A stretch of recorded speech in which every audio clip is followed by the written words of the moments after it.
PEGI 18.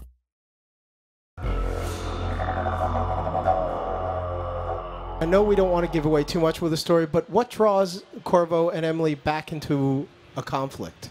Yeah, we're trying to avoid spoilers for everybody because our fans get really serious and they get really irked if we say the wrong thing and reveal too much. At the same time, everybody's always curious. So let's just say there's an inciting incident at the beginning of the game, and whether you're playing Corvo or Emily, you're an outlaw. You have to flee Dunwall Tower, and you have to head to the south, the southernmost city in the Empire of the Isles, Karnaca.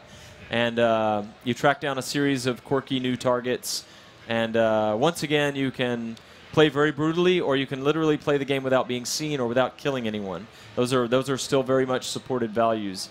So you're on the run, essentially. So you mentioned Karnaca just a few minutes ago. It's a new setting, but it's clearly in the world, but it looks different. What's different about where we are? Well, Karnaca is called the Jewel of the South. It's a warmer climate. It's kind of modeled, if Dunwall is modeled after Scotland and England, Karnaca might be modeled after Greece or Spain or Italy. It's like Southern Europe. And so there are warmer beaches there. People go to sun and to recover their health and things like that. And our world is not exactly the real world, but it's kind of like the real world in 1850s. And those kind of places are what Karnaca represents. It's so lush, and there's so many trees and so much more to do there, it looks like. Is that intentional? Yeah, our art director is Sébastien Mitton, and he has an amazing team. Damien Laurent is our lead architect. Jean-Luc Monet is our assistant art director. Those guys are a powerful group of artists.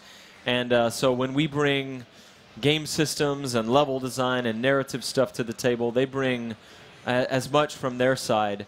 And so early on, they had a strong vision for what the flora and fauna from Karnaca would be and how it would feel different than the chilly, cold British nature of Dunwall.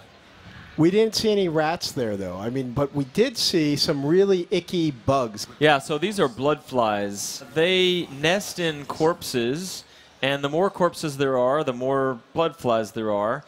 And they hover in a swarm around their nests or around the corpses.